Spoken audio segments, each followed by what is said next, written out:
I love my life. I love my life. I love my life. This is always my constant mantra that I tell myself.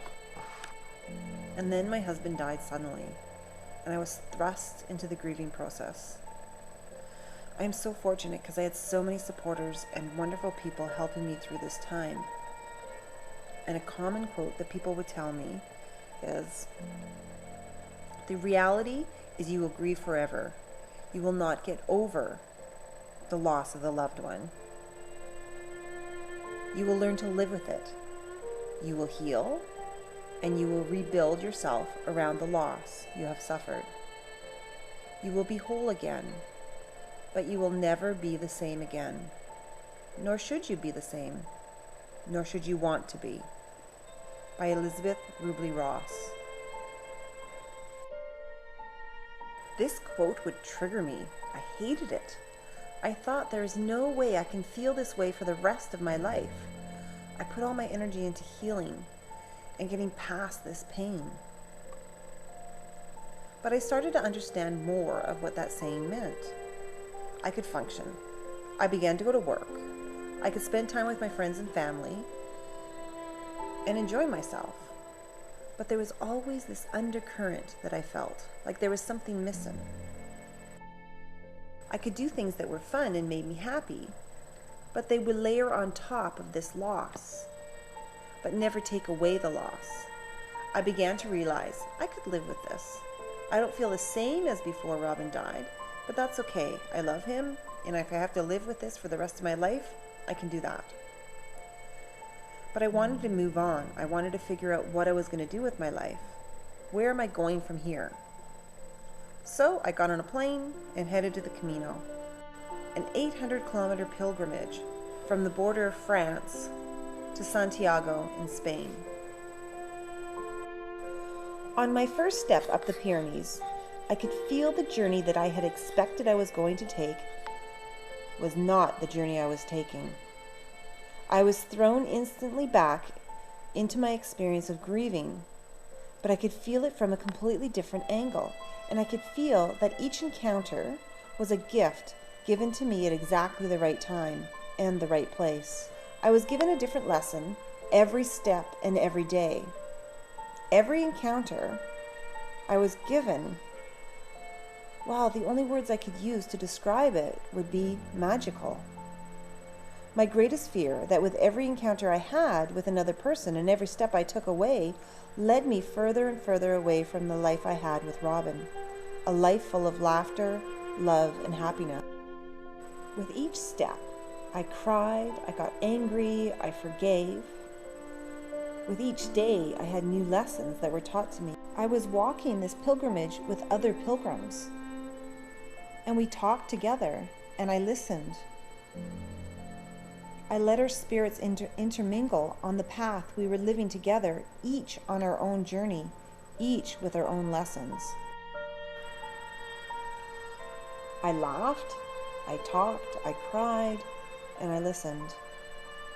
Every day was a lesson in faith. I had no idea where I was going. All I could do was follow the signs that marked my way.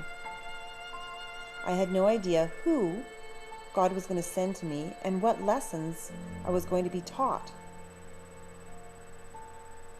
I didn't know where I was staying, and I entered each town with faith and openness. Each pilgrim that I met was a mirror to something that was going on inside of me that I had to listen to and learn from. Each pilgrim helped me heal my heart a little bit at a time with each step I took. Through my tears and the perpetual thoughts that circulated through my brain as I walked, I learned there were many things to grieve other than just the loss of my husband. I was grieving the loss of my future, also the loss my grandson and daughter and nephews had of a positive influence on their life. I was learning to forgive. I had to see the people in my life for who they truly were. I learned I had limits. I was not invincible, and neither was Robin, as much as I wanted him to be.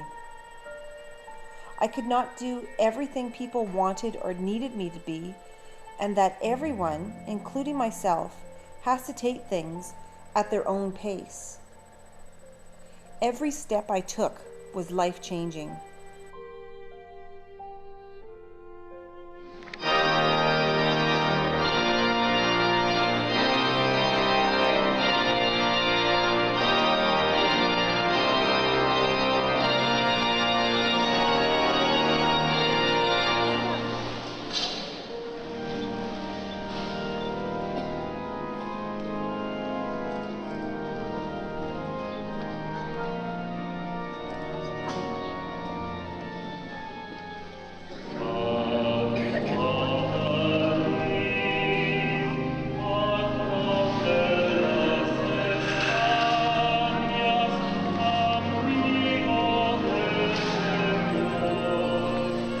After watching the pendulum swing in the cathedral in Santiago, I knew I was going home to start. I came looking for answers to where I was going, and I did not get one idea, not one.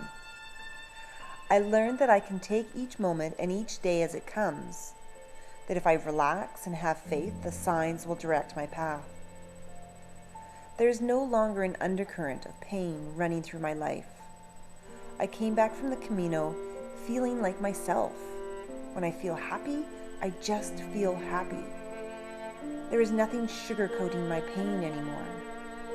And that was so worth it. The strange thing is that now I feel even more love and appreciation for Robin and the life I had with him.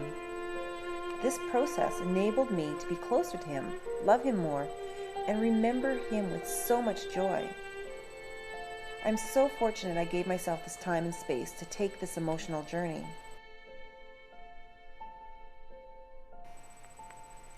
Each day in my life is still a mystery, and my future is unknown.